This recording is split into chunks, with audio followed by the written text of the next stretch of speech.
De la case en paille à la case en tôle.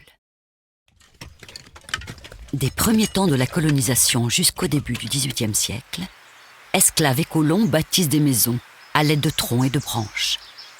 Couvertes de feuilles récupérées dans les savanes ou les forêts qui les entourent, ces paillotes sont les premières cases de l'île. Au XIXe siècle, aux feuilles de vacois et de latanier s'ajoute la paille de canne à sucre et celle de vétiver. Les paillotes sont alors le mode d'habitat le plus répandu dans les îlettes les plus éloignées, mais aussi dans les camps des sucreries et à la périphérie des villes. Ces maisons précaires contrastent avec les demeures bourgeoises, les usines et les édifices publics bâtis en matériaux plus nobles.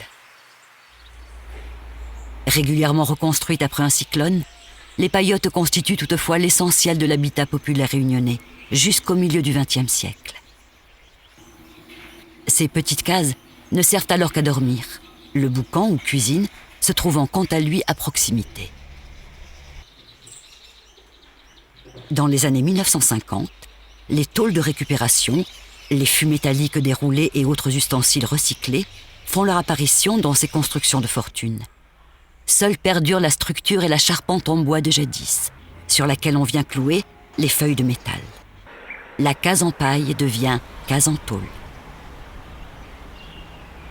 Ces plaques de fortune sont peu à peu remplacées par des tôles ondulées importées par les grossistes en matériaux.